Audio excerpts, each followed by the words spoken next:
What is up, everybody? Welcome back. Welcome back to the welcome back to the Tutto Calcio podcast, everybody. Very short panel tonight. I have no clue where everybody's gone. Everybody's been disappearing since obviously it's the holiday. So listen, everybody has to spend time with family. Understandable. Big up to everybody in the chat as well that's going to be tuning in tonight because tonight is the last live of TC of 2025, guys. Make sure, of Yeah. course, to smash that like and subscribe. We got Fran is back as well, everybody. Fran's back before the new year. So big up to Fran, big up to Andrew as well. And we're gonna, of course, guys, we're gonna go run through the whole thing of the recap of Serie A. You know, lots of drama, lots of title race twists, top four drama as well. We're gonna go through it with all the teams, but make sure, of course, to smash that like button and subscribe to the channel if you are new. Make sure to check out us on all socials in the description below. And guys, we are only 3 subscribers away from 900 subscribers. So big milestone, guys. You guys already know what to do. Share the content as always, guys. Make sure to do that, man. Big up to everybody in the chat as well. I already seen that you guys been talking a lot already in terms of debatings in the chat. We'll get to your comments as well. We'll get to all of them because tonight is going to be a chill night. We're going to get, we'll talk about some footy, goof around a little bit as well since, listen, it's last live. Okay, guys, it's last live, short panel too. So we'll engage with the chat a little bit more tonight too. So let's get started. Let's get started.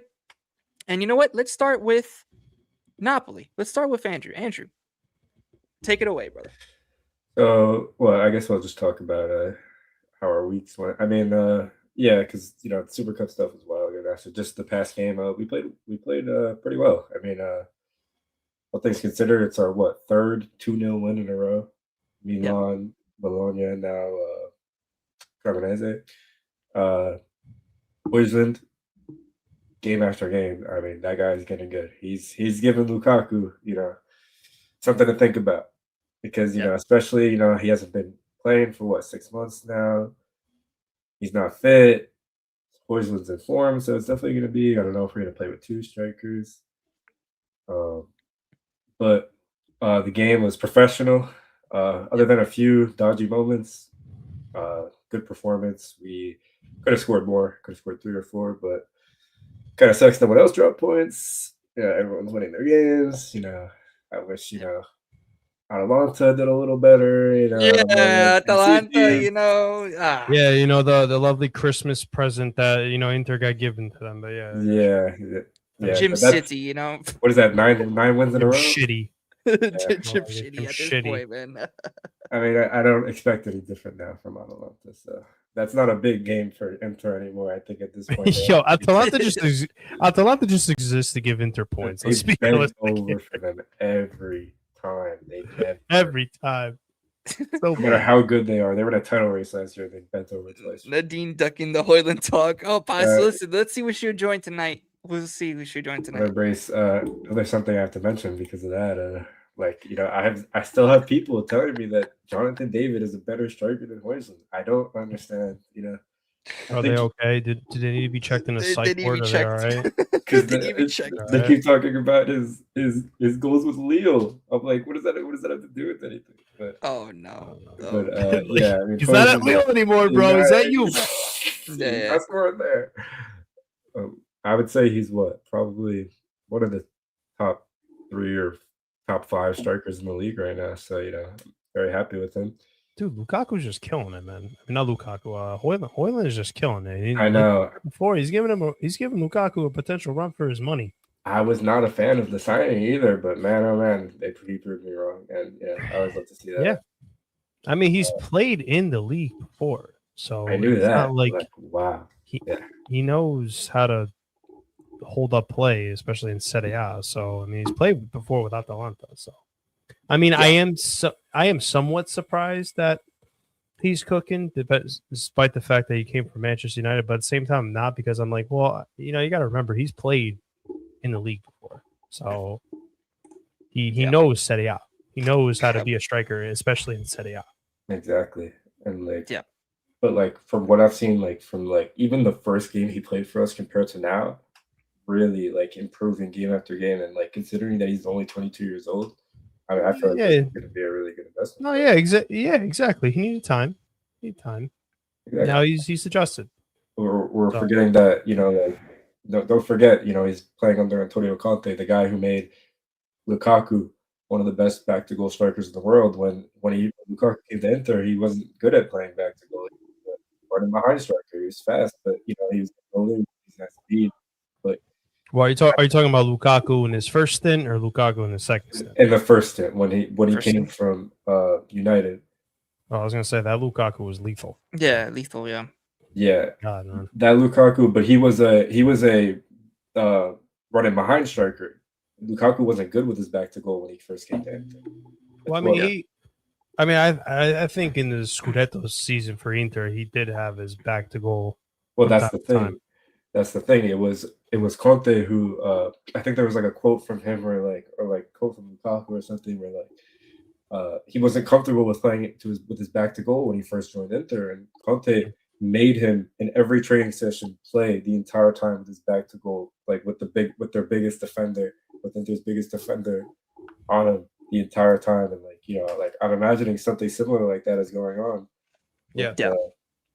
Hoyland right now, especially with Lukaku there to teach him as well. So do you think, my question for you, Andrew, is do you think that with Hoyland cooking at the moment, with Lukaku coming back, once Lukaku gets his feet wet again on the field, do you think maybe that Conte is going to implement a formation where both of those guys are on the field?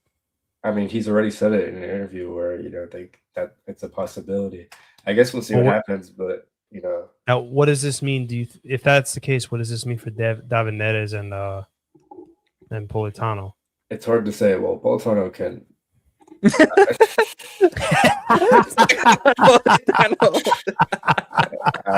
I don't care. But the real question is, though, Neres. It's hard to mention now. You have a guy who is super on form. What does he have? 6 goals, 4 assists, and he's been one of our best players in these past since the international break ended. Since that brace against Atalanta. And so it's hard to say. Some people are saying play Neres right wing back, but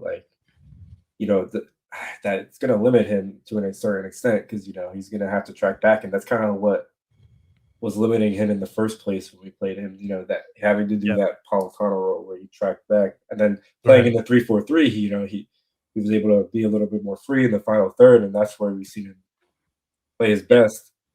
So it's hard to say. You want to keep that formation, the 3-4-3 right now, but it's really not. It's gonna really be hard to keep that formation once our midfielders come back. We're gonna have Anguissa, De Bruyne, Ibaka, McTominay. How do you fit all these people in? They're all starters. You know what I mean?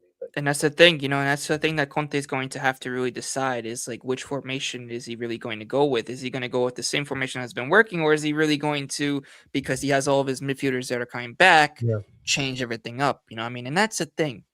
I'm not too sure.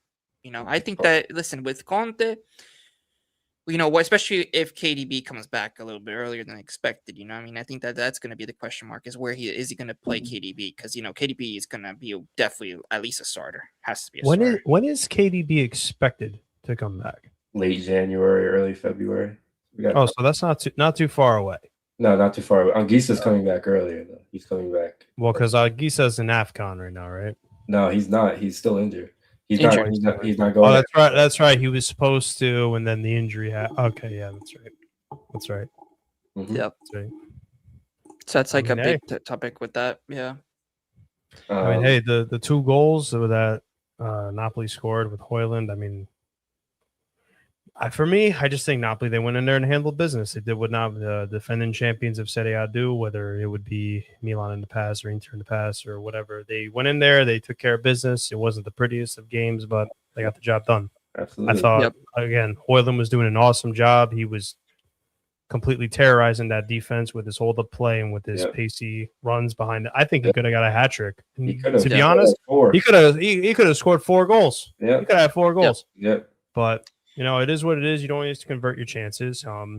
Napoli could easily went away with this game 5-0, 6-0.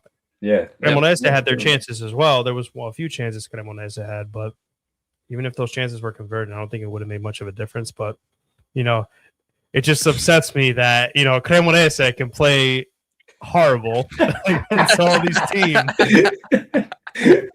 But when they played Milan on the first day of the season, they turned into prime Barcelona. Bonazzoli turned into prime CR7. My God, what a Mascherotto was prime Sergio Ramos. Mascherotto, by the way, was getting smoked by us. He was getting smoked. Did you see like where he like bumped Højlund and like Højlund got mad and Højlund scored the goal right after? He's getting smoked. So obviously, I was hoping that some points would have been dropped, but it is what it is. What are you gonna do? I didn't expect Verona or Atalanta to do me any favors this week, so I went in just hoping we got the 3 points to keep pace. Yeah, and how we've been playing against small teams, I was a little concerned myself going into this. Yeah, that's true. But it's Verona; they bend over for everyone. So they're really what I am worried about is Lazio at 6:30 in the morning next week. And it's away. We always play bad in the morning, and we play bad away. I'm glad we actually. I was surprised that we got the win against Cremonese because when we play morning away games or like early away games with the sun out, like we play like a relegation team, like Udinese, for example. That game was horrible. Horrible. Yeah. But and we also Lazio was our bogey team last year. I don't know. I want to win against them. It's gonna be at 6:30 in the morning. I don't even know if I'll be up to the game, but 3 points is all that matters. I don't care how they do it. I don't care if they got a sweat. I don't care if it's a scrappy goal. That's it. Yep. Sit back for the rest of the game. Just get the 3 points. Keep pace. And hopefully Milan or Inter can drop some points. But that's it for Napoli, really. Well, we got Gagliardi, so we got to play away. Oh, yeah. That'll be a good one. Yeah. That's going to be an interesting game. Who's Inter have to play? That's a good question. I'll check right now. Who they got to play? I got to check this right now. Inter. Inter is playing Saturday. Oh, they're playing Bologna. That'll be. Bologna has the number, kind of, sometimes. So. I mean, listen, they did beat them in Bologna. the Super I beg, bro. I beg, Bologna, please. I'm begging you, please. Bologna, do something for me. Please do something. To be fair, I mean, Inter did not play that well. Against Atalanta, it really should have been a draw. It was a scrappy goal from. It was. Yeah. So then Atalanta should have equalized. Oh yeah, that was a question. though. That's a question. Yeah. You know what I mean, I guess someone had the laser beam in the stands and managed to make him screw up his shot. It was an even game. It must have been Doodle. Maybe he was the referee in disguise. You know what I'm saying? I really don't know. This guy, bro. Oh my gosh, bro. Shoot. So I mean, anything else on Napoli? I mean, they defensively they did good. I agree. They held it down. Juan Jesus had some shaky moments with Vardy, but he mostly had his number. I think Milinkovic-Savic had like one. He really had to make like one save. Yeah, I think he made like one save, and that was it. But he did his job. He made that one save. Yeah. And Lobotka doing what Lobotka does best. He was dominating that midfield. He was good. Lobotka is so important to the Napoli team, man. Yeah. He's very, very important. It's going to be a huge loss. Because he sticks like the glue to that midfield, man. He's like the guy that makes things happen, man. And that's the thing, Yeah. But other than that, I mean, listen, you guys did, you're basically just got a win right after the Super Copa too. So that's a big, momentum boost. Yep, away at the race as well. Yep. Away now, and now you guys are going to go into the next game looking in terms of confidence and stuff like that as well, getting all your players back as well. So listen, Napoli could be on their way in terms of getting closer to the top even more. One last thing I have to say is that like as much as it's like going to be hard to figure out who plays, I just like that like we have that issue. You know what I mean? Like, we're going to have Lukaku, who's one of our best players last season, come back, and we're going to have two great players that we don't know who to play. And then in terms of Højlund and Lukaku, then we're going to have Neres, who would be like another great player that we have to play. Anguissa's coming back. He was our MVP of the season before he got injured. We're going to have him. We're going to have De Bruyne. Everyone knows De Bruyne is De Bruyne. I mean, I'm excited, to be honest, to see what we do. And like, honestly, Neres probably could use some rest, so I wouldn't mind playing a 3-5-2 for a little bit, and then coming on later in some games. Oh, Lazio got something for me next week. Oh, really? I don't know about all Wow. that, man. All right, Doodle. All right, man. Well, just remember this. So, Napoli fans, take a screenshot of that, by the way. Just for when he comes back the next Monday, he'll be ready just in I case. will be ready just in case. And if Just in something and if case. he's right, then that screenshot's never coming up. But yeah, that's it for Napoli. That's it. Yeah, no, but let's move on from Napoli and let's actually, continue our little conversation that we were having about the Inter game, about Mr. The little gift Yeah. that they got, for Christmas present. Yeah. Christmas Early present. yeah. So Christmas let's present. talk about it. Fran, you want to get into it? I mean, listen, I was watching the game. I don't know if anyone else did. It was pretty even match at least for the most of the first half. Big up, Dom. Big up, It Dom. was pretty even match for the most of the first half. I thought it was 50-50. Both teams were I wouldn't say 50-50. Inter definitely had way more chances than Atalanta did. And I was expecting them to score at least a few of them, but they didn't convert their chances. It's a big second half. Yeah. The second half is when it got a little scrappy on both sides. There was fouls that were being called, were not being called on both Atalanta and Inter side, and also chances on both ends for both teams. And then the moment came where Jim City, giving Inter their early Christmas present by, just giving the ball away to Pio Esposito. Literally, his first touch was the pass to Lautaro to provide him the assist in that 1-0 goal. I was just like, you can't make this up, man. Can we talk about before that when both teams went 1-on-1? In the span of 2 seconds. I mean, the span of 2 seconds. Yeah, that's what I was saying. Yeah. It was going back and forth. It was getting hectic. It was crazy. But then Atalanta also had their chances as well. I mean, Atalanta had a few chances to score. Gianluca Scamacca, if he would have been a centimeter more forward, it probably would have got his head on it a little more to possibly make it 1-0 during that moment for Atalanta. And also, I'm not even going to talk about that chance in the 87th minute where, yeah, oh my God. The scuff shot from Savardzic to potentially make it 1-1. I was screaming, I was screaming at my TV. Like, you can't make this up. Are you kidding me?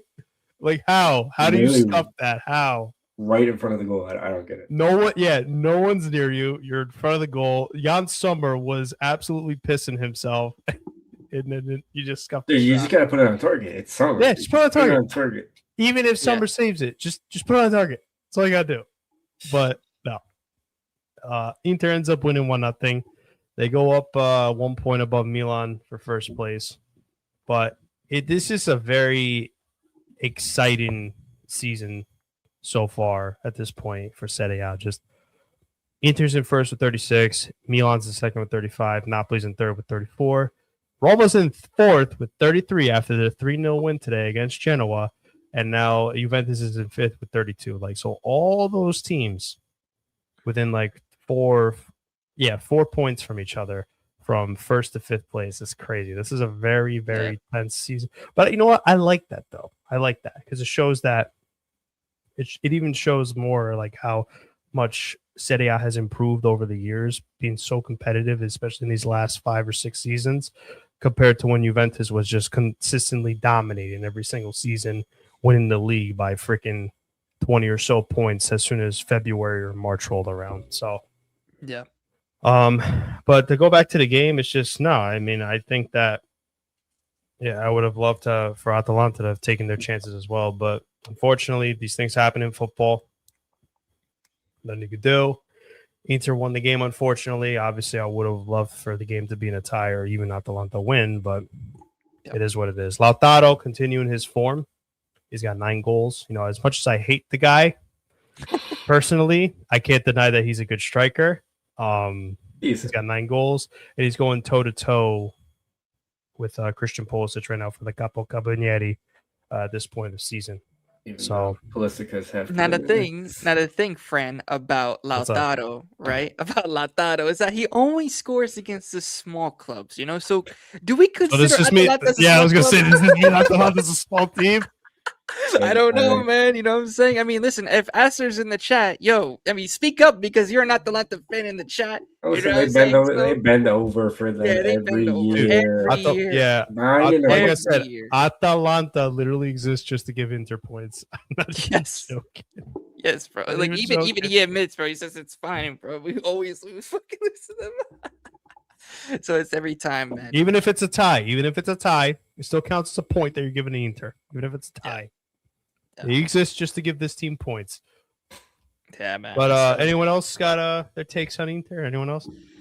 I mean, with Inter, listen. I mean, I even expected Inter with Kivu, and I even said this in the beginning of the season. I said that I don't think that they would do so well. Well, listen, they're proving me really wrong that they're actually keeping up with the pack and they're in first right now, So, I mean, what Kivu's doing, I mean, listen, he's winning against this, the smaller clubs, right? The mid-table clubs, I would say, like the teams that he should be beating on paper. He's doing that, but when it comes against, of course, the top six, against the Juve, Milan, Napoli, he just tends up to just bottle them. But we'll see what happens because they have to verse us again in the new year. So that's gonna be, if they could get results in the new year, then hey, watch out because When did I have to play you guys? Juve, February, I think. I think for us it's February too. I So know they got to play that's gonna be- Atalanta. They got to play out not Atalanta, Napoli on Napoli, yeah. January 11th. Yeah. They got to play them again very soon. Yeah. And they're playing them on San Siro as well. Yeah. Yeah. You're right. So that's gonna be a tough game. Yep. It's gonna honestly, be different. I would have liked to play them in the Super Cup final, but in a sense, like I'm kind of glad we got Bologna too because like less final experience. Yeah, like they were clearly not up to the test there. Oh, we play them March. Milan plays in March. Juventus play them in February. Yeah. The only team that Bologna has beaten in a final was the worst Milan of all time. So. Yo, we had no striker. Yo. I didn't want to talk about that game. I didn't want to talk about it. Oh my god. That was a painful watch. It was a painful watch for me too. I actually kind of enjoyed it, but my favorite was my other cousin who's a Napoli fan messaging me like about the game. I'm just like, bro, we have no striker. What do you want us to do? Every time Nkunku gets near the ball or touches the ball, the guy is already on the floor. So what do you want us to do? This guy has no hold-up play. He has no hold-up play. You're beating them 3-1 that same week, though. Oh, no, okay, so Atalanta only shot on target was their offside goal, really. So basically, it was like 0 on target anyway. Yeah. Wow. Nah, but I think that wraps up for that. Let's move on. Let's go to Milan. 3-0, Fran. Oh. Yeah. What happened? Allegri? I mean, Allegri masterclass. If you want to put it that way, no. But first half, it was a little bit shaky. I mean, defensively, there was a few mishap moments where Verona could have easily have, if they wanted to, and they took their chances more clinically, could have been up 1-0, believe it or not. Same thing with Milan. They had their chances as well, but every time they got into the final third, as usual, it's like the easy part they just don't get right sometimes, whether it be a through ball pass being misplaced or a cross just not even getting past the first defender. But then the moment came where Rabiot set up the goal for Christian Pulisic, which, I mean, similar to Lautaro, he's at this point in the season had the great Tammy Abraham. What do you... We had no striker for the game against Napoli. Kekula, bro. Oh my god. Napoli. Anyway, yeah, like we had no striker. Brother, Nkunku's playing as striker for us. Nkunku was bad. Yeah, he was really bad. That's what I was saying before. Every time he went near the ball or like touched the ball once, he was already on the floor. Yeah. And then speaking of Nkunku, same thing. Comments on the winter. Oh my god. I mean, in this game, he was okay. He wasn't bad in this game. I don't know if he's referring to the Napoli game because I mean that is Hoyland's. In the Napoli game, he I don't know. That is Hoyland's son. He did not look like he was doing pretty good in that game, I'll be honest with you. But in the Verona game, he did all right. He was doing okay in the Verona game. But yeah, like I said, going back to the Pulisic goal, he scores a half volley into the back of the net. I mean, set up beautifully by Rabiot from the corner. And then, although Nkunku in the first half was just, playing his best flopping tuna impression, by flopping on the floor every 2 seconds when he would go near the ball, he actually does get legitimately fouled and wins a penalty. And I was a little scared when he went to go take the penalty, but he actually converted it and made it 2-0. Then he was able to score in that tap-in rebound from Luka Modric's shot to make it 3-0. And if he wanted to, he could have had a hat trick, but he scuffed the shot, but it's okay. I think that overall Milan had a decent game. I think they could have done a little bit better in the midfield. I thought that maybe they got, picked out a little too easily by the Verona players sometimes. And I think that with their passing and their transition of play on the counterattacks, they could be a little bit more clinical and a little bit more accurate with their passes. But, it is Verona, and they were already winning 2-0 or 3-0 by that point, so it's okay. Adichie came on. Ricci was doing okay. He didn't play for that long. I thought Yassadi, when he came on, he was doing okay as well. He was providing the simple passes, and he was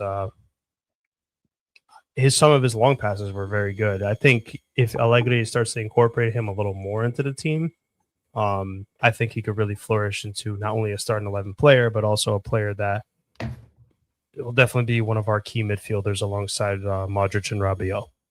Yeah. Nkunku, even though he scored the 2 goals, I think I don't know if he needs to hit the gym or listen, man, you can't be flopping this is the problem with the guy. Like, as soon as he's going towards the ball and he's about to try to attempt to shield or provide some sort of hold up play with the defender that's coming onto him, he immediately gets pushed or not. He immediately just goes to the ground as soon as he's going near the ball. Pulisic was doing okay. He wasn't really super active in the game besides the goal, of course, but Bartezaghi, bro. Yo, Bartezaghi. This kid. Oh, man. People were like, oh, we're going to be, without Theo Hernandez, we're going to suck. Hell no, man. This kid is flourishing, and, he's taking over that Theo Hernandez replacement role to perfection. This guy is playing wonderful. Especially some of those long diagonal switch of plays that he was doing during the game. Oh, man. Oh, my God. I like Bartezaghi. Oh, he's such a good player. But and I hate to say it, he's keeping Estupinian on that bench. I hate to say it, bro. Do you hate to say it? Do you really hate to say it, though? I mean, to be fair, yeah, I don't hate to say it. What is this? Yeah, That's great. And then he needs to stop with that stupid celebration. Yeah, man. I was like, yo, what is that? Listen, man, I still to this day I don't understand that celebration, but hey, it's a celebration. How was football, man? He was just there. When he came on the pitch, he was just there. I'll be honest. As soon as he came on, I was like, "Well, there goes the clean sheet." Yeah, but he did okay when he came on. He did okay. Yeah.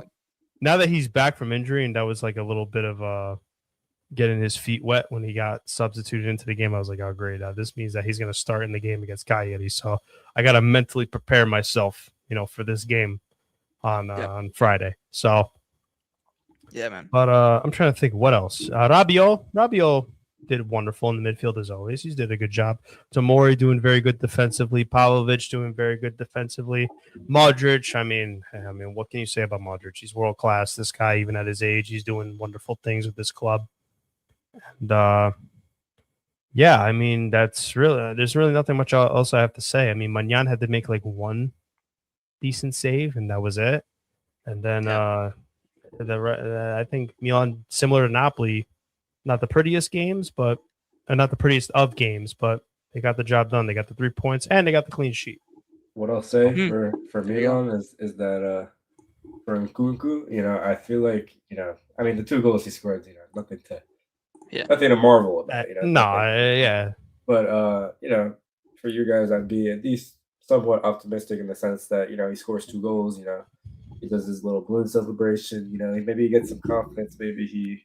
Yes. Now we get to celebrate as well. Good comment on there. Big up to everybody in the chat. 900 subscribers. We have done it, bro. Yeah. 900 raid. Zero. Thank you so much for the raid as well, bro. Big up, bro. Let's go. Big up, bro. Hashtag TC900 has come before the new year, guys. It was a nice goal for the target before. Oh, man, great. Now the road to 1K has begun, everybody. Big up to everybody in the chat. Big up to everybody that's been supporting the channel, man. What a great journey this has been, creating this podcast and with having everybody on it. It's been a true pleasure. And, of course, we're just going to keep doing what we're doing and keep going and growing and growing and growing. This is what we're going to be doing. And, of course, lots of new things are going to be coming on the channel. So lots of big things. So big up, man. Big up, man. But, yeah, just to finish what I was saying, from a Milan fan perspective, I'd be happy that Nkunku got his 2 goals. We'll see for you guys if he plays any better now. If he that's like a weight off his shoulders that gives him some confidence, and hopefully that we'll see some more goals from him. Apparently, there's rumors saying that now he's going to be staying until June to see how the rest of the season pans out, and if that's true, then okay. I mean, hey, you got some time until June now. So now that these 2 goals that you scored, let's see if you build off of that and become more of a crucial player. Now, especially when Santi Jimenez comes back at some point, Leao coming back, in this game against Cagliari, now there's going to be some competition. There's going to be some competition. And, of course, we got to see how Santi does back. And I just remembered Fulkrug. We got this Fulkrug guy from West Ham. He seems really excited, if you guys can't tell. Oh yeah, 8 games, 0 goals, in all competitions. Yikes. Yeah, so excited. We need it. And this is the thing that people are like, oh, we've had a striker curse since the last few years or so, brother. Besides Giroud and Zlatan Ibrahimovic, we've had a striker curse, and Krzysztof Piątek, if you want to count him for the second half of the season in the 2018-19 season, we've had a striker curse since 2012. Since Pippo Inzaghi's left the club, we've had a striker curse. I don't know.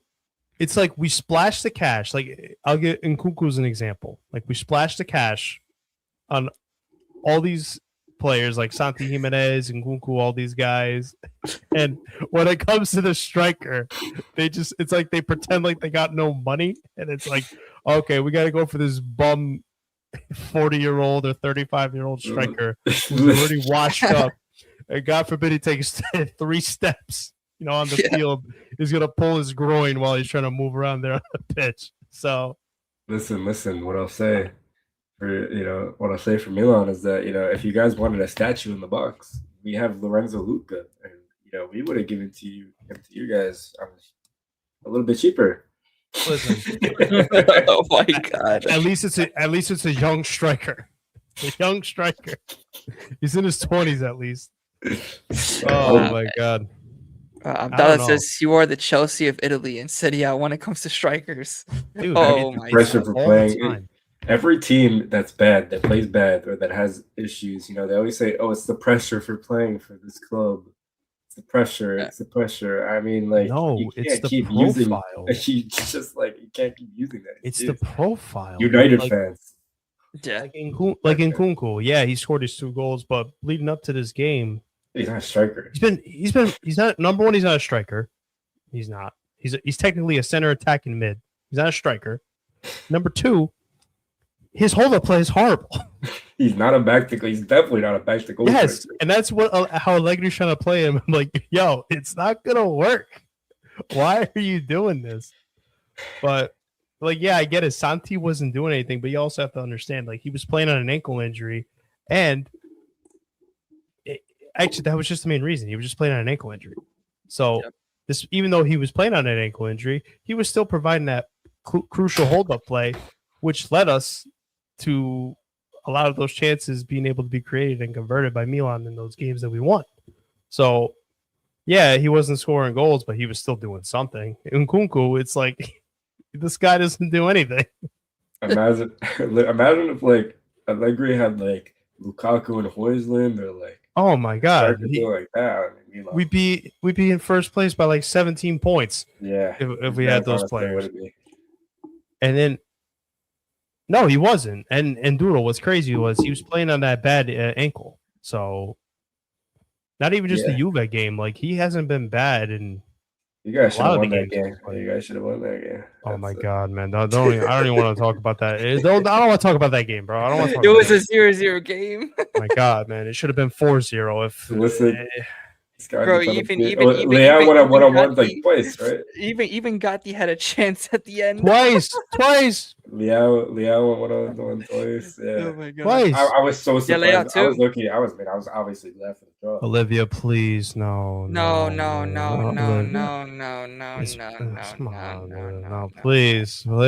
no. None of that. No, please, no, not that again. I get too much of that every day. Yes, I've been saying this. Why do we loan him out? We could definitely be using him right now. Why do we loan him out?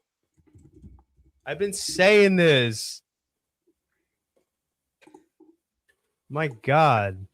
I feel like they should just call him back still. Even though we got this full crook guy, we should still call him back. Because I don't really think he's doing anything at Lecce. You guys see him doing anything? He scored that one goal early in the season. Yeah. Yeah, you know that ruined my bet. That's the only thing he did. He ruined my bet. That's it. He ruined your bet. Yeah, I had Bologna to win that game. I would have made money. And he scored the equalizer. It does nothing. He misses a penalty against us at least. He said, "Screw your bet." Screw your bet. Only thing he's done these days. And you guys loaned him out to Lecce. There you go. Yeah, like why Lecce though? Like at least loan him out to like because Ibra wanted to give him some playing time to develop, and every time he scored a goal, Lecce would get paid, I think, 75 to 100,000 euros per goal. So that goal that he scored, Lecce earned 100,000 euros because like loan him to like Genoa or something. Someone who's a little or like Cagliari or one of those teams. Don't loan him to a team that actually scored goals. At least Sassuolo.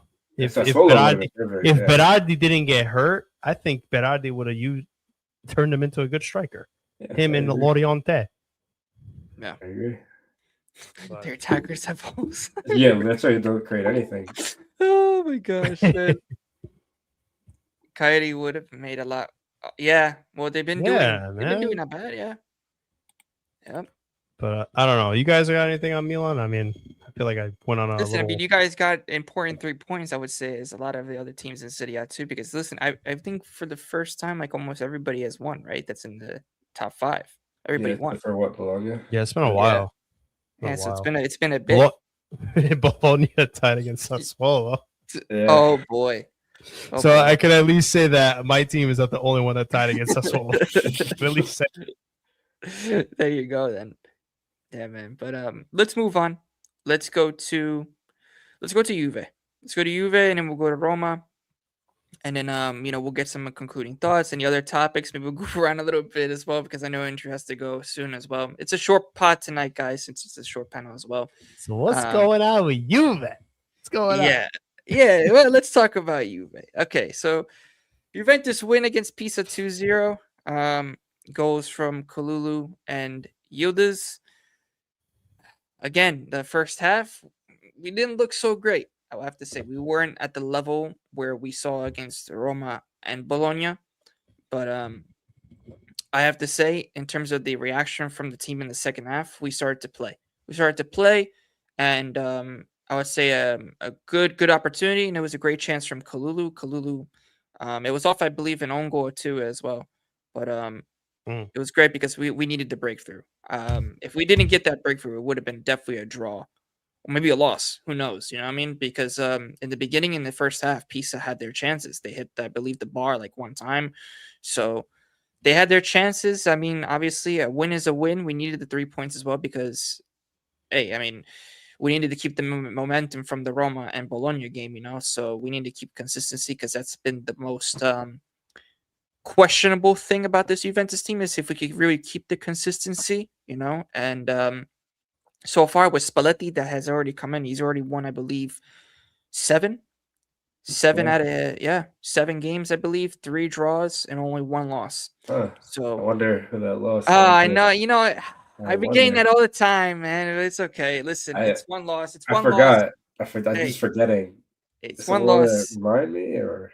that I almost No, we don't need to jinxed. I remind this almost guy. Yeah, that was so funny. As soon as Juve tied, made it 1-1. Dom Yeah. went from looking at the Oh my screen God. to he turned around. Yo, why are you Why are you here, man? bro? Yeah, Why are you here? Yeah, why are you here? Yeah, that was too funny, man. Too funny. He was like, "Fran, why are you here?" No, but yeah, you Oh Juve. my gosh. Just to comment a little bit on the Juve game. Yeah. For me, is Zagrova literally looks like Chico Conceição, like if he was just like another person. It literally looks like they're clones. The way they play is almost exactly the same. I would say maybe I think that Zegrova has that. He's way better at dribbling than Conceição, in my he opinion. is. Yeah. But like when they stand, the way they dribble, like the fact that they're both like 2 feet tall and like Yeah, they do that like little shimmy. They love that little like shimmy. And then I would say Zagrova is a much better, from what I've seen so far. He's more incisive. He's a better passer of the ball, but he does not have that finishing touch at all. From dude. that. The He way hasn't scored yet, right? No, he hasn't. if Zegrova had that finishing touch as well, That's the would thing be that able he's to score missing. goals. If he has that ability to score goals along with that nasty, filthy dribbling ability of his, oh my god, he'd be one of the most dangerous players in the league. Yeah, he would. It's But insane. it It matters should so be much. illegal. The way he dribbles, it should be illegal. Bro, How he it's dribbles, crazy, man. It's crazy. Reminds me of Doku in some ways. But he Except changed the game, Doku's a to be little better. honest. But, yeah. Listen, but he changed the game. I mean, listen, when Zagrova came in, man, he really changed the game. Like you could see the That's level what I that we were heard. playing That's at, what you I know? heard. Yeah. Because it's like we were missing like that. Because bro, we had, I believe it was, who do we have? We had, I believe it was Coop Miners on that right side. And I'm like, Spalletti, do not do this again with the Coop Myers on the right wing. You know what I'm saying? Like, we don't need to do that. We don't need to do that. We don't need to put, Poop Miners is still Poop Miners. You know what I'm saying? No matter if he was doing good at center, whatever the case was, left, center back, I don't care. What do you mean? He's You your know? best player, man. What are you talking No. He is. He needs to start 90 every game. No. Absolutely He's not. your best player, bro. What are you talking? But the thing is, right, with like because obviously Conceição got injured and stuff like that, and he did so well against Roma and Bologna as well. He did well. Again, you could see that there was a missing presence on that right side of the field. You know, it was always towards Yildiz' side every time until Zagrova came in and he really changed the dynamic of the game of how we were playing. And listen, a win is a win away from home, especially. And listen, now we go to the next game and see what happens there and see what we could build on. You know, Chico. I mean, obviously Bremer in the back, bro. Oh yeah. We haven't lost. I believe we haven't lost with Bremer in the back. We haven't lost. Yeah, I believe it. Yeah. 6 wins and 2 draws with Bremer at the back. So, listen, I mean, with him, it's looking good in terms of for the top 4 race, especially. So keeping up with the pack. I think that same stat was the same thing for Rahmani when he came back from injury. Like we hadn't lost with him. Yep. So, I remember Doodle said something about the top 3 defenders in the league being Bremer, Bremer, Bastoni, and Kanji. I was like, Kanji, Rahmani. I'm taking Rahmani over Kanji any day. No geotiers crash out for. Yeah, no, we don't need that. Wait. What did Doodle say? The top center backs were in the league? I forget. He might have not said Bastoni, but he definitely said he said Bremer. He said someone else. Akanji. He said Bremer, Akanji, and someone else. I'm forgetting. Wow, so he's just gonna disrespect Pavlovich like that. Okay. Oh. Honestly, you might have put Pavlovich. I don't know. You want to know what it was? It's because Pavlovich locked down his players in that dead. Oh. Got some hatred against him. Oh, Doodle. I'm taking Rahmani in that top 3. Oh, Indica. For me, you gotta put Rahmani there. I don't know. He's honestly like people. We signed Buongiorno, and like that was supposed to be our star defender, but like and as much as like Rahmani, like his brain turns off in like certain games. Like it's been a lot less recently, but like I mean, I don't know if any of you guys remember that Como game from last year where he kicked the ball in the net. Oh my god! Oh my god! I don't even want to think about it. Well, we won, so it doesn't even matter. Yeah, but this season he's been, other than being a little too slow at times, he can get run past. He's been phenomenal. Yeah, I mean, clean sheets in a row right now with this 3 at the back. Yeah. No, I mean, I think going back to Juve, it's just the same thing with them. They not the prettiest of games. They got the job done, 1-2-0 against Pisa, and now they're only 1 point behind Champions League spot. And if I'm not mistaken, aren't we supposed to be still in contention for that 5th spot in the Champions League? Yes, if I'm not mistaken, depending on how the teams do. Yeah, I think we should. Yeah, I think we could get it. To be honest, I think especially if we do well in the CL and everybody does well, I think we can. I mean, listen, Napoli have their players back, especially with Conte's new. And the same thing goes with Inter. They're probably going to keep winning too because they do. Listen, they're doing, and even Atalanta surprisingly did well in the Champions League. So yeah, it's great. I think it's crazy how Atalanta is struggling in Serie A, but they're going like. I know they beat Chelsea. Like, dude, they beat Chelsea. They're like the opposite of Napoli. Like, yeah, man, wow. What's going on over here? You know what I mean? Like, what's going on? And Andrew, you guys still have to play Chelsea. I think that's your last game, right? Yeah. Oh. Who are we playing this? Is it just Chelsea left? Is that it? No, there's 2 more. No, it's 2 more games. I think we're playing. Who are we playing next? It's actually Juve got 2 tough games. Benfica and Monaco. I'll be honest, I'm kind of. Oh, we play Copenhagen, and then Copenhagen. Ooh. All right, Doodle. Okay. Oh boy. All right, Doodle. Take it easy. This guy. They can't even beat Inter. Never mind, win the UCL. Yeah, they can't even beat Inter. What makes you think they're going to win the UCL? Win the UCL. Everyone beats Inter. Every big team. Everybody. Every big team beats Inter. Yeah. The fact that happened, man. Listen, Doodle. Even Liverpool beat you guys.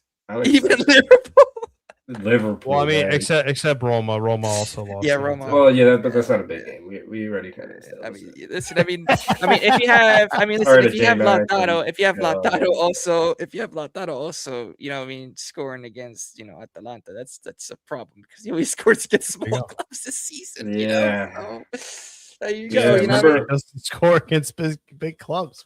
Nope. Remember when Lautaro was like arguing with Conte and, you know, like yelling and cursing at him, and then remember when Lautaro also elbowed like 4 different Milan players and Derby and like kicked them and not even got away with the yellow card. Yeah, I remember that too. Proceed to lose, and then by the way, and then during the Napoli game it's 2-1, right? So you think, okay, Lautaro, you know, he's fired up, you know, he's gonna get a goal back, and then Anguissa proceeds to run through their entire defense, score, and he's quiet for the rest of the last 30 minutes of the game and does nothing, as he has done in every big game this season. I mean, listen, you know, he's a good striker, but like, he's not that guy. He's not that guy. You know, Huijsen has more. Huijsen is a better big game. He's a striker. I just don't like. He behaves like a jerk. I know. I don't like. Yeah. I would say, you know, I'm not going to sit here and say Huijsen is a better striker than Lautaro Martinez. That's crazy to say, but big game player this season. 2 goals against Juventus, goal against Milan. Yeah. You tell me. I don't know. But yeah, I mean, I got on Juventus. But there is one team I feel like we need to talk about. One team. I want you guys to take a guess on which team I'm talking about. I don't know. Is it Roma? No. Ooh. Como? No. Although they are cooking. They're still Lazio? Oh, Fiorentina. Yep. Yes. Let's talk about Fiorentina because that. Yes. What the hell is going on with Fiorentina, bro? What is going on with this team? It's crazy. I just to imagine that around this time of the year, I think it was like a week ago or so, they were in contention with first place. Yes. I think with either Napoli or Inter around this time last season. And they went from being in first place 1 year ago to now in 20th, being potentially at risk for relegation to Serie B. The Pioli effect. What happened, man? What happened? It's not like they got bad players. No, They had good players. It has to go wrong at every level. Like it went wrong at every. Dude, they got Edin Dzeko. I mean, listen, I know Edin Dzeko's a dinosaur, but they got Edin Dzeko over there. They got Moise Keane still over there. They got Dodal still over there. They got David De Gea still. They have all these guys that are still over there, and it's just like, just to give you a perspective, my cousin Albert Gudmundsson is still over there. Oh, he's great. Oh yeah. My cousin is from Finland, and obviously he's a Fiorentina fan. We had him over earlier in the year to watch the Napoli Fiorentina game. We went to the city. We watched it at a Napoli restaurant. But just to give you a perspective on how they're feeling, I haven't seen him talk about footy for about 2 months now. He's been taking a step away from it. That's how bad. And he's like a huge football fan. Like he's a huge fan, and like he is not like he refuses to talk about Fiorentina. Like my aunt who works for MediaCom, she works in the company that owns Fiorentina, and she was so obviously she's I still think she's an Interisti at heart, but she switched over to Fiorentina because that's because of the whole company owning them. And she used to just run her mouth all the time, being like Fiorentina's better, this and that. Now she's just been. It's funny you say that. She's been silent. Yep. And when I brought it up during Christmas, I was just like, she was just like making fun of Milan a little bit because I think of how they played against Napoli in the Super Cup. I was like, wait, we're making fun of Milan. Why are we talking about Fiorentina, bro? You guys. Silence. You guys forget on the other side of the Classifica. You guys are at rock bottom right now. What's going on with you guys? My uncle, he knows an Uncle Camiso. Like, he knows him, and so he's a Fiorentina fan because of that.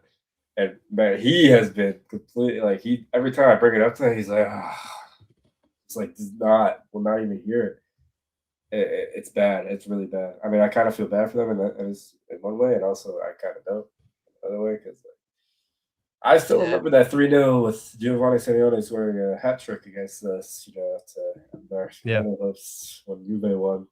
All those, what is that, 50 years ago now? Well, we lost at Juve won. Okay, cool. I know mentality affects a team. I agree with you, but it's not about bum like Pioli. It's just I think Pioli just wasn't convincing these guys well enough. I mean, they all just at Milan, he was cooking at Milan. I mean, except for his last season. I think in his last season he kind of gave up a little bit. I mean, he won Scudetto, you guys. So, it's just I just think that.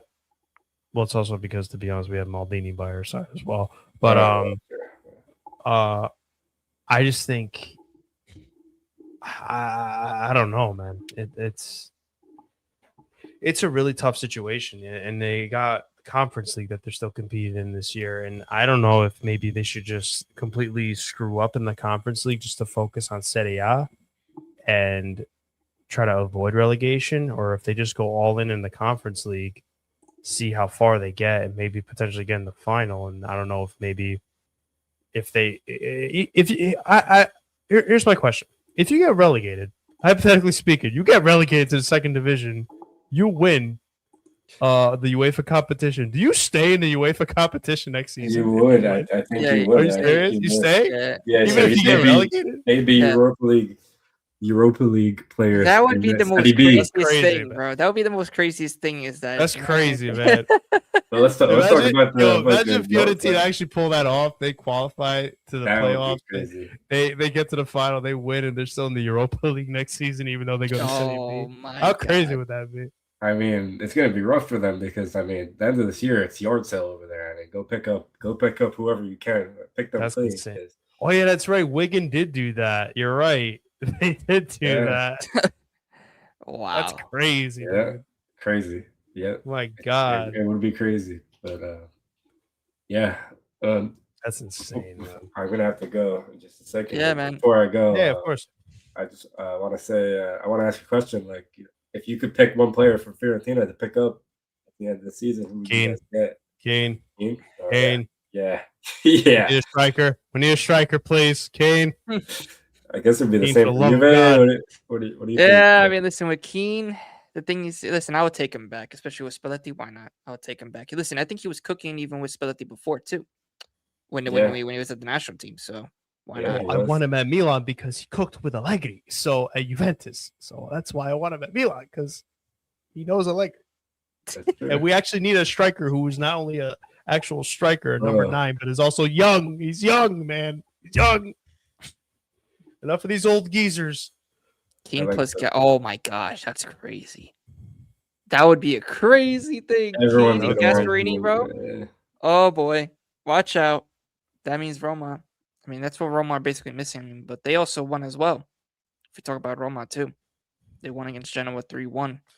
Yeah, I mean, did any of you guys watch the game? I mean, I heard about them. I mean, dominating Genoa 3-1. Yeah, no, So they were dominating from minute one, man. They Sule again scoring as well. Even Ferguson got on the score sheet too. oh, if Ferguson got it off. Yeah. If Ferguson Goal got and on the assist. score sheet. Goal and assist. Yeah, goal and assist. Yeah, yeah, man. So But It's yeah, crazy, man. I guess I'll yeah, leave you man. to the therapy session. Therapy session now. Big up, All right, guys. big up, Andrew. I just want to say I'm grateful to be part of the panel. I loved hanging out with you guys this whole year, and here's to a great 2026. Yeah, man. Here's to a great 2026, brother. I'll see you guys soon. Yes. See you soon, See brother. you, man. See you. See you on the other side. See you on the other side. All right, brother. Now it's just me and you, man. Just me and Oh you. my god. Yeah, no, man. But with Fiorentina, I'm. The thing is, I'm not the biggest of Fiorentina fans, obviously, but I'm just concerned about that club, bro. I just don't know what's No, it's going crazy on because of anymore. the dip that they had. You know, what I mean, like when they had Palladino, but I think they really screwed up when they let him go. Because Yeah, they screwed up big time. I think that was their No. biggest mistake. They should have never let Palladino go, especially with what Palladino was doing with that team. And I just think Pioli, it was clear from day one, he just didn't fit that project. He was not the right coach for that project. And I think that those players were just not bought in to Pioli's project. You could just tell, just the way they were playing, the attitude. Well, you know, They- Fran, I think that was his third time, right? Getting with Fiorentina or something, right? Or is it the second time? Something or like third. that. I mean, Because because it's like- he's been a Fiorentina coach before. I know that. Yeah. He coached them before. And I mean, the only time I've seen him get fired immediately, as far as I can remember, was I think when he was with Inter. Didn't he only coach Inter for like a few games and then he got the boot? Yeah. So it was with Inter. I remember that. But yeah, no, man. Yep. I feel, in a way, I feel bad for Fiorentina, but and the player I feel bad for the most is Moise Kean, because what does Moise Kean do? You know, he's going out there. He's playing with a bunch of players that are clearly not fully invested. Oh yeah, so yeah, he got Yeah. fired early in 20. Yeah, so he's playing on a team that they're not fully invested into the project with Fiorentina right now. You know, with Keane, do you request a transfer in January? Do you go? And if you That's- go, where do you go? Yeah. Because I know that's there's a good few question. teams. I know there's a few teams linked with them. I know West Ham is one. Obviously, Juve. I don't know if it's true. Juve is possibly, trying to bring him back. Apparently, there's rumors that Allegri wanted him, but I guess Milan decided to go with this freaking old geezer instead, Yep. which I'm super stoked about. But Even Roma's going to be looking for a striker as well in this window too. So I wonder if they're going to go after Keane, because if they do, then Roma, especially if he starts cooking with Gasparini, man, Yeah.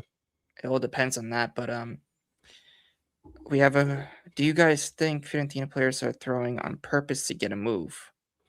I mean, here's the thing: if they're doing that, especially with the new players that came in like Dzeko, then what was the point of you coming? Yeah. What's the point of you coming? If you're going to purposely throw from day one, what's the point of Yeah, you man. coming?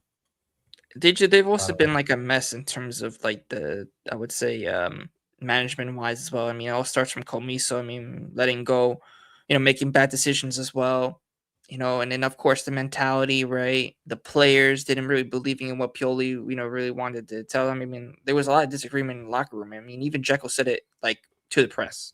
You know what I mean, about the whole situation. So I mean, you could tell that it's that serious when it comes into the locker room. Yeah. And even Vanoli, like he couldn't even do anything. Like, he's not even doing anything right. So really, at the No. moment, like their biggest win was against Udinese, bro.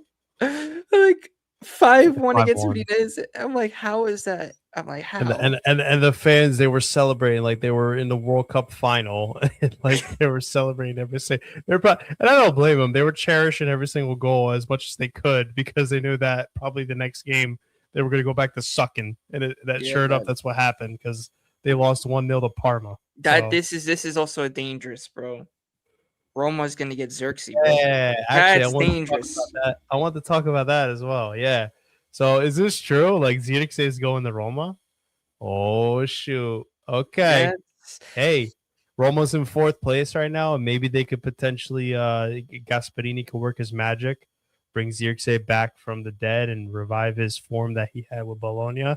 I'm all for it. Are you kidding me? I think it was a mistake Xerxes ever leaving Serie A to begin with. Because you gotta remember, he was this close. He was right there. He agreed with Milan, like everything was all signed and agreed.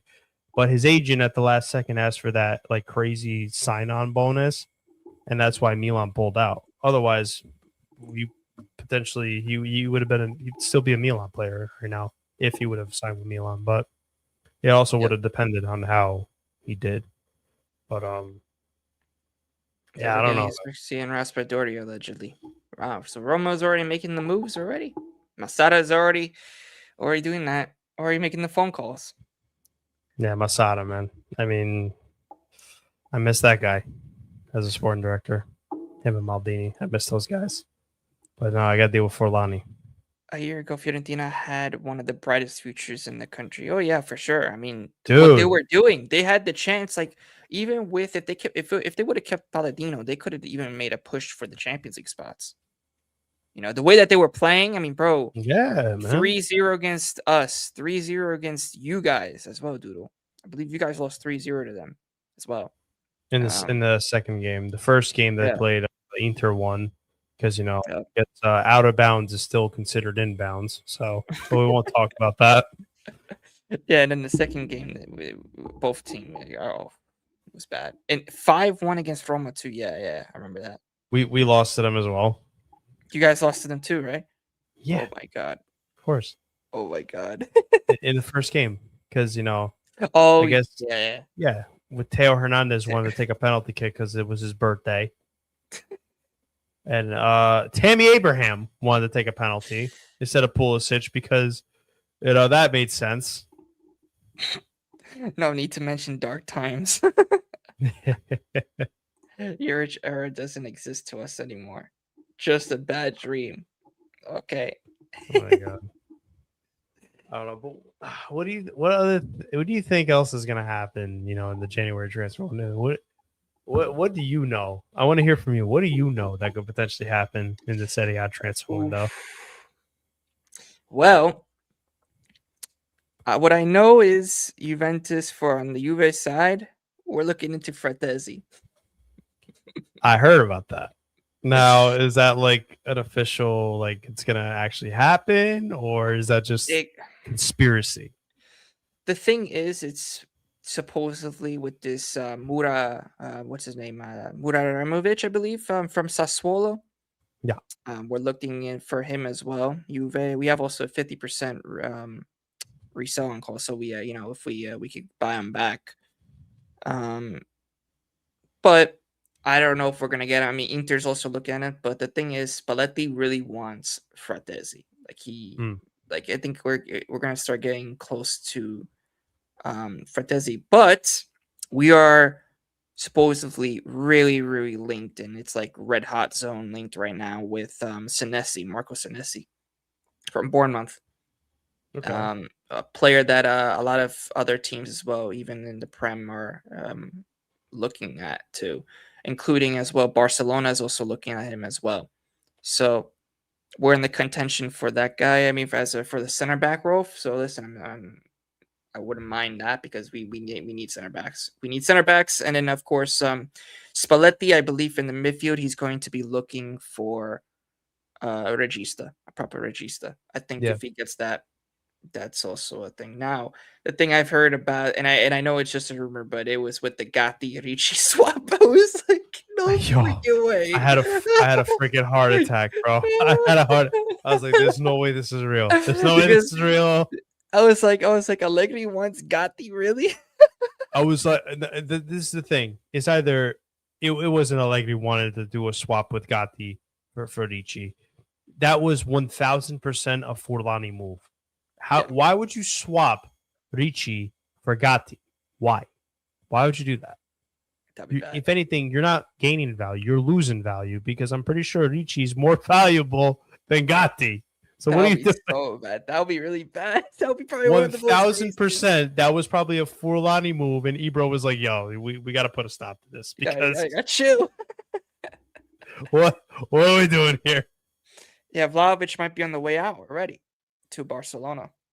To Barca? I thought it was Milan. Both, I believe, Barca and Milan. I think. It depends on what Lewandowski does. That's right. Yeah, that's the way he does. I will say the one thing I am happy about that happened in the last, I think, 72 hours or so. Divock Origi, you finally terminated your contract. Thank God. Thank you for nothing. I am so grateful that this guy is off Milan's payroll because I completely it got to a point where I completely forgot that he was a Milan player. That's how long it's been since he's last played in a Milan shirt since the 22-23 season. So when I heard the news, freaking, I think there was a stat. If I find it, I'll send it in the group chat. There was a stat like the select few goals that he scored in the contract that he was given for Milan. I think it costed like in the millions, like per goal. If you actually do the numbers, like it was like a few million euros per goal, depending on his contract. So, my God, what a flop! What a flop! Juve was looking for Yildiz backup. I don't think that we are linked with anybody up top at the moment. Probably for maybe a striker position, but nothing at the winger position at the moment. Juventus is getting closer to renewing Yildiz's contract though to 2031. There was also a lot of news from a lot of Juve sources now. And that's good. That's good. That's I think a good thing. I heard that Magic Mike is signing his new deal, bro. I heard he's signing. He got that €7 million a season net offer that's going to be lined up for him, and I think later on this week he might sign it. So this could happen too. Goretzka to Juve from Bayern. That could happen as well. But I don't think that's strong rumors at the moment, obviously. But because he wants like 33 or 34 years old now. 34. Yeah, it's a thing. Yeah, he's up there in age, man. Big up, man. Big up, bro. Big up every single time, man. Friend Andre Silva or Origi. What about Fernando Torres, Doodle? What about him? I'll one up you on that one. What about Fernando Torres? But finally, it stops the Prem rumors for Yildiz. Yeah, no, but listen, I mean, Arsenal is always going to be linked with Yildiz because they have like such an obsession. And when Yildiz signs the contract to stay with Juve, I'm just going to literally like troll on their club. I can't stand Prem clubs especially. So yeah. Doodle says, did you have Mandzukic also? Yes, Milan had Mandzukic. Yeah, and you want to know what he did? Nothing. He did nothing. Oh my gosh, man. This guy did nothing. I don't know. In terms of who? The Spanish should not come to Serie A. What are you talking about? Wait, who? So yeah. Celik must have black, bro. Celik is not coming to Juve, bro. Those rumors. No. Oh, Carlos Baca was so Carlos Baca. good. Yeah, the streets won't forget. Dude, he was so good. He was actually for a brief moment, he actually broke the number 9 curse for the brief time being. He was always scoring goals for us.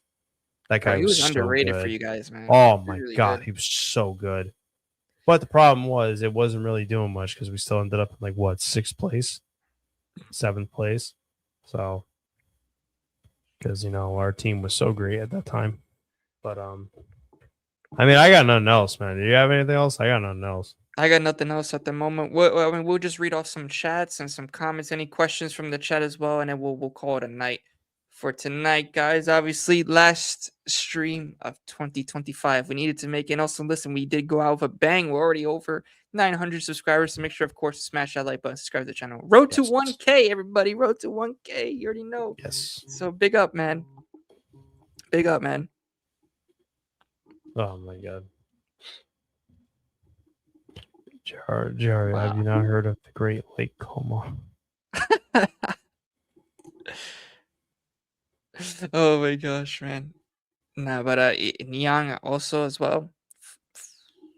Well, I don't know, What? bro. What was his great? What was his? You know why he's saying that? Because he still has nightmares from when Niang did the Inter in 2016. That's why.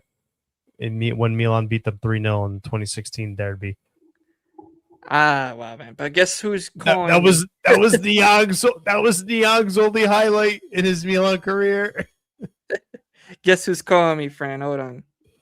Who? Check it out. Oh, Surprise, surprise. Go ahead, mister.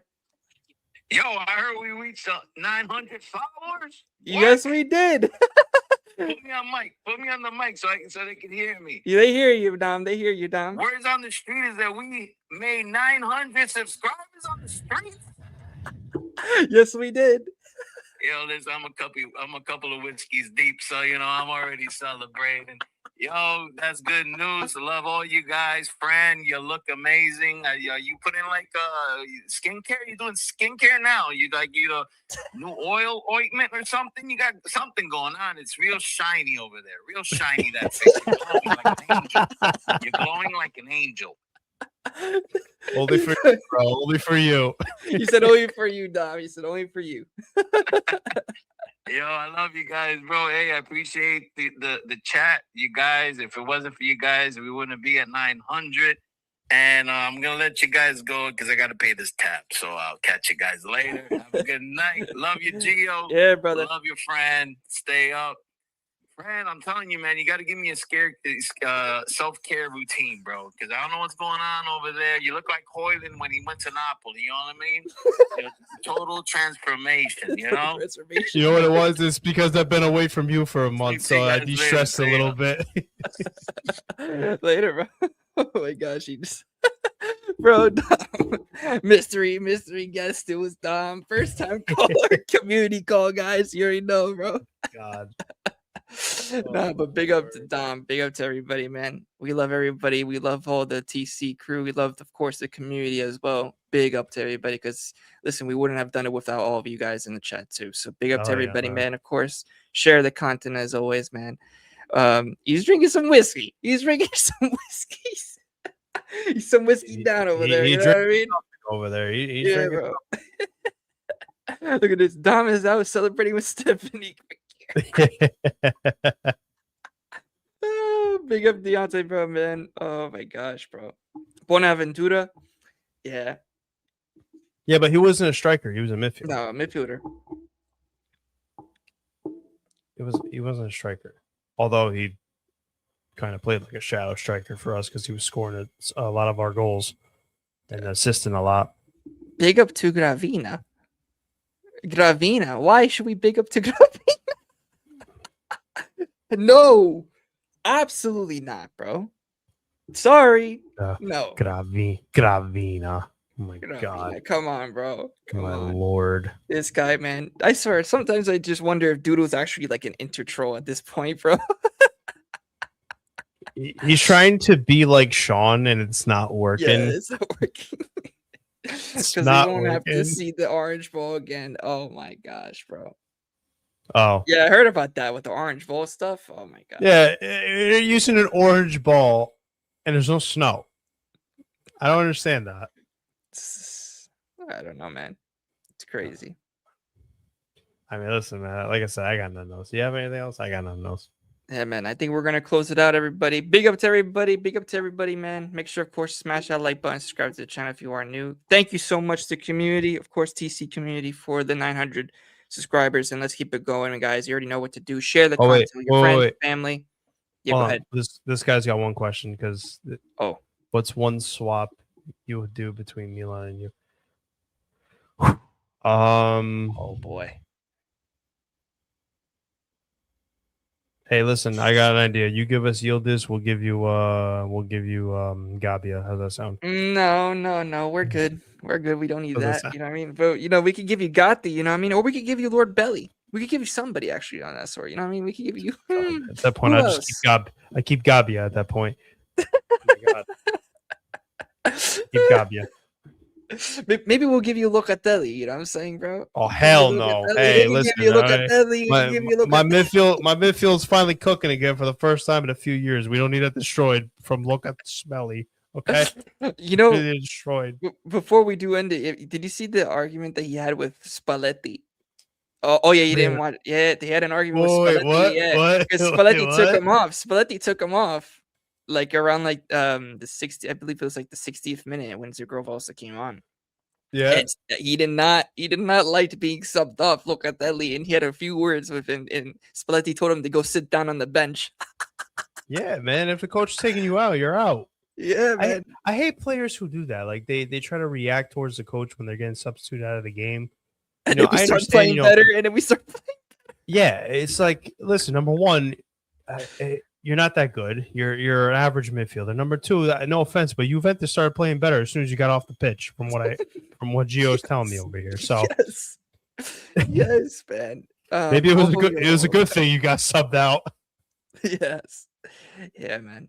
Both of y'all gotta agree as well. Come on, really a swap? Damn, I wouldn't know. The thing is, who would Fran take from this Juventus? I mean, obviously, someone Yildiz probably. Who would I take? I guess Conte. No, because we got Salamakers. Zagrova. If he's fully fit, where's he gonna fit? Because we play right wing back, so where's he gonna fit? Oh yeah, that's true. You know what I mean? Where's he gonna fit? Yeah, you should take Cambiaso. Does he play left wing? What left wing back? He could play left wing back. Yeah, but we got Bartazagi, bro. I don't care about Cambiaso anymore, bro. We got Bartazagi, man. But I mean, I guess the only play from a midfielder perspective, I guess I would just swap out. Oh my God, do I really have to say this? I would swap out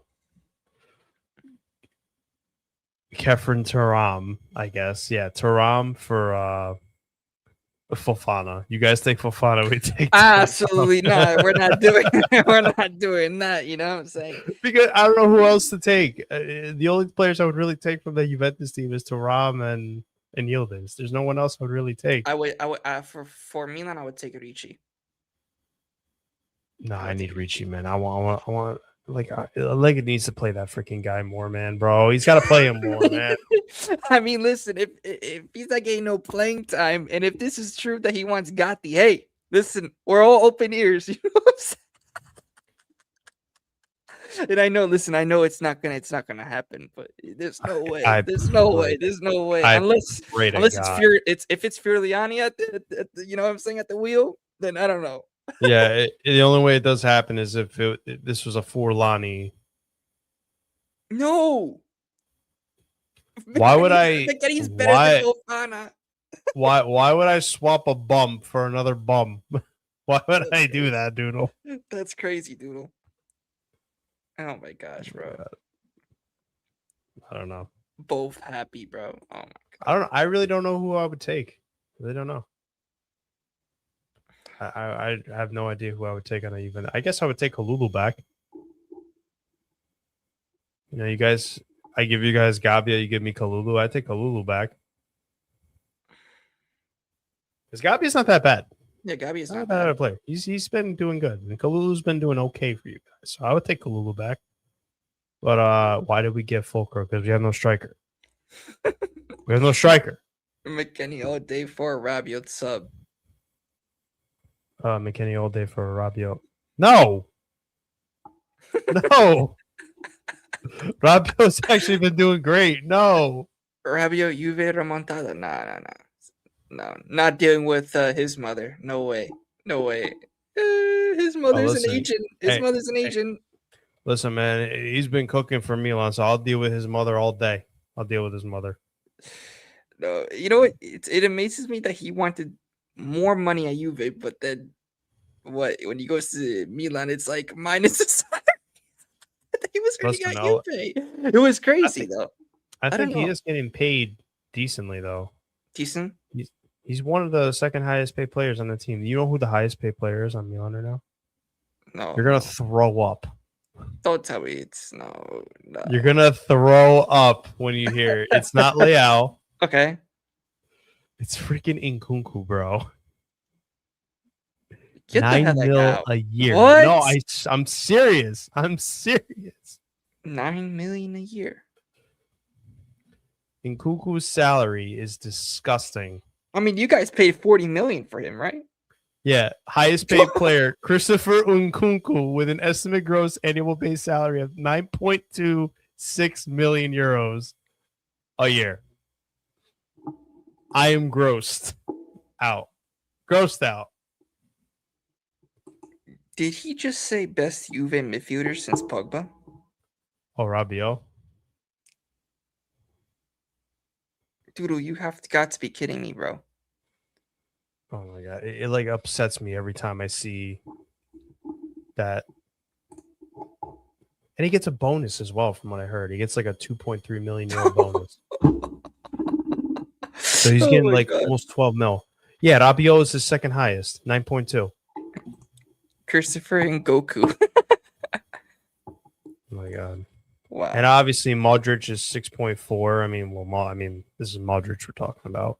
Yeah. Leao is the same salary as Modric. Fofana gets 5.5 mil. I'm pissed he gets paid more than Pulisic. How does Pulisic make less than this guy? Oh my god. Oh my god. Oh Lord. But all right. Well, I guess we'll wrap it up, everybody. Make sure, of course, to smash that like button, subscribe to the channel. And of course, Yep. Forza TC, Forza Serie A, Forza everybody, man.